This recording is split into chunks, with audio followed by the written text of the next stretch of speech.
ಖಾಸಗಿ ಕಂಪನಿಯಿಂದ ಕನ್ನಡಿಗರಿಗೆ ದ್ರೋಹ ಬಗೆಯೋ ಕೆಲಸ ಆಗಿದೆ. ಈ ಖಾಸಗಿ ಕಂಪನಿಗೆ ಕನ್ನಡಿಗರು ಕೆಲಸಕ್ಕೆ ಬೇಡವೇ ಬೇಡ ಅಂತೆ. ಕನ್ನಡಿಗರನ್ನ ಕೆರಳಿಸಿದ ಸ್ಕಿಲ್ಸ್ ಸೋನಿಕ್ಸ್ ಕಂಪನಿ ಜೆಪಿ ನಗರದಲ್ಲಿರುವಂತಹ ಈ ಸ್ಕಿಲ್ಸ್ ಸೋನಿಕ್ಸ್ ಖಾಸಗಿ ಕಂಪನಿ ಅಂತ. ಇವ್ರಿಗೆ ಬೇಡ ಅಂತಂದ್ಮೇಲೆ ಇಲ್ಲಿ ಯಾಕಿದಾರೋ ನಂಗೆ ಗೊತ್ತಿಲ್ಲ. ಕನ್ನಡ ಬರ್ದೇ ಇದ್ರೆ ಓಕೆ, ಕನ್ನಡ ಬರೋರೇ ಬೇಡ ಅಂತ ಅಂದರೆ ನೀವು ಯಾಕೆ ಇಲ್ಲಿದ್ದೀರಾ? ಇಲ್ಲಿ ಯಾಕೆ ಇದ್ಕೊಂಡು ಊಟ ಮಾಡ್ತಿದ್ದೀರಾ, ತಿಂಡಿ ತಿಂತಿದ್ದೀರಾ, ಉಸಿರಾಡ್ತಾ ಇದ್ದೀರಾ, ನೀರು ಕುಡಿತಾ ಇದ್ದೀರಾ? ನೀವು ಇಲ್ಲಿ ಬೇಕಾಗಿಲ್ಲ, ಹೊರಟೋಗಿ. ಎಲ್ಲಿ ಕನ್ನಡ ಮಾತಾಡಲ್ಲ ಅಲ್ಲಿಗೆ ಹೋಗಿ. ಇರೋದಕ್ಕೆ ಇಲ್ಲಿ ಬೇಕು, ಈ ನೆಲ ಬೇಕು. ನಿಯತ್ ಅನ್ನೋದು ಒಂದು ಸ್ವಲ್ಪನಾದರೂ ಇರಬೇಕು. ಇಂಥವ್ರಿಗೆಲ್ಲ ನಿಯತ್ತಿನ ಪಾಠ ಮಾಡೋದಕ್ಕೆ ನಮಗೆ ಅಸಹ್ಯ ಅಂತ ಅನ್ಸುತ್ತೆ. ಕನ್ನಡ ಬರ್ದೇ ಇದ್ದಿರ್ಬೇಕಂತೆ. ಏನ್ರಿ ಮಾಡಿದಾರೆ ನಿಮಗೆ ಕನ್ನಡ ಬರೋರು? ಏನಾದ್ರು ನಿಮ್ಮ ಕುತ್ತಿಗೆ ಮೇಲೆ ಹತ್ತು ಕೂತಿದ್ದಾರಾ? ಯಾರಾದ್ರೂ ಬಂದು ನಿಮ್ಮ ಕಂಪ್ನಿ ಮುಂದೆ ಇಲ್ಲಿ ನೀವು ಇಲ್ಲಿಂದ ಜಾಗ ಖಾಲಿ ಮಾಡಿ ಅಂತ ಹೇಳ್ತಾ ಇದ್ದಾರಾ? ಇದೊಂದು ರೋಗ ಅಂತ ಅನ್ಸುತ್ತೆ. ಕನ್ನಡ ಮಾತಾಡಿದ್ರೆ ಉರ್ಕೊಳ್ಳೋದು. ಕರ್ನಾಟಕದಲ್ಲಿ ಕನ್ನಡಿಗರು ಇರೋದು ಇನ್ಯಾರು ಇರ್ತಾರೆ? ಏನು ಬೇರೆ ರಾಜ್ಯದಲ್ಲ ಇದ್ದೀರಾ? ಇರೋದು ಬೆಂಗಳೂರಲ್ಲಿ, ಇರೋದು ಕರ್ನಾಟಕದಲ್ಲಿ. ಕನ್ನಡ ಬರಬಾರ್ದಂತ ಇದೆಂತ ದುರಹಂಕಾರ ನೋಡಿ. ಆಗಬೇಕು, ಯಾರಿಗಾಗಬೇಕು ಅಂದರೆ ನಮ್ಗಳಿಗಾಗಬೇಕು. ನಮಗೆ ಕನ್ನಡ ಭಾಷೆ ಬಿಟ್ಟು ಬೇರೆ ಬರದೇ ಇದ್ರೂ ಇನ್ಯಾವುದೋ ಭಾಷೆಯಲ್ಲಿ ಊಟ ಆಯ್ತಾ, ತಿಂಡಿ ಆಯ್ತಾ, ಸೈಡ್ ಕೊಡಿ, ಇನ್ನೊಂದು ಮತ್ತೊಂದು ಅಂತ ಅವ್ರ ಭಾಷೆಯಲ್ಲಿ ಮಾತಾಡ್ತೀವಲ್ಲ, ನಮಗಾಗಬೇಕಿದು. ಹೇಳಿ ನೋಡೋಣ ಯಾವುದಾದ್ರೂ ಕಂಪನಿಯವರು ಕನ್ನಡ ಬರೋರು ಮಾತ್ರ ಬೇಕು ಅಂತ ಹೇಳಿ ನೋಡೋಣ. ಹೇಳಲ್ಲ. ನಮಗದು ಬೇಕಾಗಿಲ್ಲ. ಇಂಗ್ಲೀಷ್ ಬರುತ್ತಾ, ಹಿಂದಿ ಬರುತ್ತಾ, ತೆಲುಗು ಬರುತ್ತಾ, ತಮಿಳು ಬರುತ್ತಾ? ಸೂಪರ್ ಬಿಡ್ರಿ ನೀವು. 5 ಲ್ಯಾಂಗ್ವೇಜ್ ಬರುತ್ತಾ? ನಮ್ಮ ಯೋಗ್ಯತೆಗೆ ನಾವು ಉಕ್ಕೊಳ್ಬೇಕು. ಇವರಿಲ್ಲಿ ಇರೋದು ಕರ್ನಾಟಕದಲ್ಲಿ, ಇವ್ರಿಗೆ ಇರೋದಕ್ಕೆ ಜಾಗ ಕರ್ನಾಟಕದಲ್ಲಿ. ಕನ್ನಡ ಬರೋರು ಬೇಡ ಅಂತ ಇನ್ಯಾರು ಬೇಕು ನಿಮಗೆ? ಕನ್ನಡ ಬರೋರು ಬೇಡ ಅಂತ ಅಂದಮೇಲೆ ಕರ್ನಾಟಕದಲ್ಲಿ ಹಾಕಿದ್ದೀರಾ? ಹೊರಟೋಗಿ, ಜಾಗ ಖಾಲಿ ಮಾಡ್ಕೊಂಡು ಹೋಗಿ. ಹೋಗಿ ಮಹಾರಾಷ್ಟ್ರಕ್ಕೆ, ಹೋಗಿ ಆಂಧ್ರಕ್ಕೆ, ಹೋಗಿ ಕೇರಳಕ್ಕೆ. ಅಲ್ಲಿ ಹೋಗಿದ್ದನ್ನು ಹೇಳ್ತೀರಾ ನೀವು? ತಮಿಳ್ನಾಡಿಗೆ ಹೋಗ್ಬಿಟ್ಟು ತಮಿಳ್ ಬರೋರು ಬೇಡ ಅಂತ ಹೇಳೋ ಧೈರ್ಯ ಇದೆಯಾ ನಿಮಗೆ? ಏನು ಬಿಟ್ಟಿ ಬಿದ್ದಿದ್ದಾರ ಕರ್ನಾಟಕದವರು? ಏನ್ರಿ ಮಾಡಿದ್ದಾರೆ ನಿಮ್ಗಳಿಗೆ ಕರ್ನಾಟಕದವರು, ಕನ್ನಡಿಗರು? ನಾವು ಹಿಂಗೆ ಹೇಳಿದ್ರೆ ಹೆಂಗಿರುತ್ತೆ?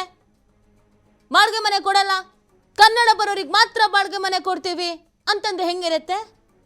ಜಾಗ ಕೊಡಲ್ಲ, ಕನ್ನಡ ಬರೋರಿಗೆ ಮಾತ್ರ ಜಾಗ ಕೊಡ್ತೀವಿ ಅಂದರೆ ಹೆಂಗಿರುತ್ತೆ? ಇವ್ರಿಗೆ ಕೆಲ್ಸಕ್ಕೆ ಬೇಕಾಗಿದೆಯಂತೆ, ಆದರೆ ಕನ್ನಡ ಬರಬಾರ್ದಂತೆ. ವಿಶೇಷ ಸೂಚನೆ, ಕನ್ನಡ ಬರಬಾರದು.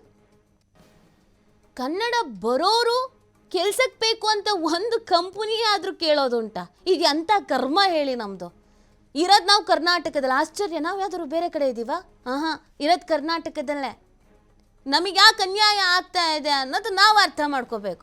ಮಗು ಚೂರು ಕನ್ನಡದಲ್ಲಿ ಹೊರಗಡೆ ಬಂದಾಗ ಮಾತಾಡ್ಬಿಟ್ರೆ ಅಪ್ಪ ಅಮ್ಮ ಇಬ್ಬರು ಇಂಗ್ಲೀಷು ಆಗಬೇಕು. ಇದು ಆಗಬೇಕಾಗಿರೋದೆ.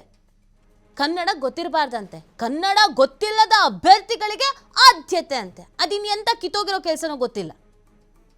ಯಾವುದಾದ್ರು ಬೇಡದೇ ಇರೋ ಕೆಲಸ ಮಾಡ್ತಾ ಇರಬೇಕು ಅನ್ಸುತ್ತೆ. ಈ ಬಗ್ಗೆ ಮಾಹಿತಿ ನೀಡ್ತಾರೆ ನಮ್ಮ ಪ್ರತಿನಿಧಿ ಗಣೇಶ್. ಇದೊಂಥರ ವಿಚಿತ್ರ ಅಂತ ಅನ್ಸುತ್ತೆ. ಕನ್ನಡ ಬರ್ದೇ ಇದ್ದವರಿಗೆ ಆದ್ಯತೆ ಬಂದ್ರೆ ಏನ್ ಸಮಸ್ಯೆ ಅಂತ ಅರ್ಥ ಆಗ್ತಾ ಇಲ್ಲ. ಇದು ಜೆಪಿ ನಗರದಲ್ಲಿರುವಂತಹ ಸಿಲ್ಕ್ ಸೋನಿಕ್ಸ್ ಅನ್ನುವಂತ ಒಂದು ಖಾಸಗಿ ಕಂಪನಿ.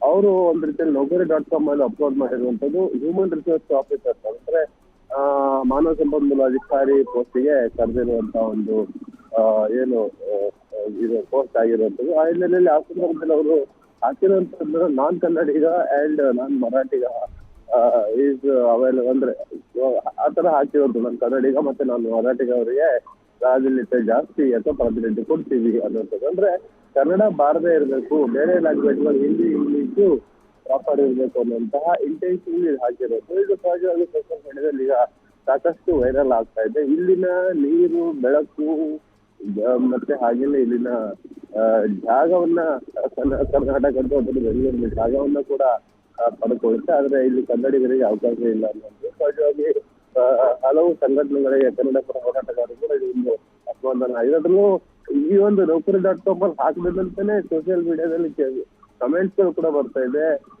ಇಲ್ಲಿನ ವ್ಯವಸ್ಥೆಗಳನ್ನ ಪಡ್ಕೊಳ್ಳೋದ್ರಲ್ಲಿ ನೀವು ಕನ್ನಡಿಗರನ್ನ ಯಾಕೆ ಪರಿಗಣನೆ ಮಾಡಲ್ಲ ಅನ್ನೋದನ್ನ ನೇರ ಆಕ್ರೋಶವನ್ನು ಹೊರಹಾಕಿದ್ದಾರೆ. ಇನ್ನು ಈ ಬಗ್ಗೆ ಯಾವುದೇ ಸದ್ಯ ದೂರುಗಳು ಪ್ರತಿಭಟನೆ ಆಗುವಂಥದ್ದು ಏನೂ ಆಗಿಲ್ಲ. ಬಟ್ ಅಲ್ಲದೆ ಈ ಒಂದು ಪೋಸ್ಟಿಗೆ ಹಾಕಿರುವಂತದ್ರ ಬಗ್ಗೆ ಕಂಪ್ನಿ ಕೂಡ ಇನ್ನೂ ಕೂಡ ಯಾವುದೇ ಸ್ಪಷ್ಟನೆ ನೀಡಿಲ್ಲ.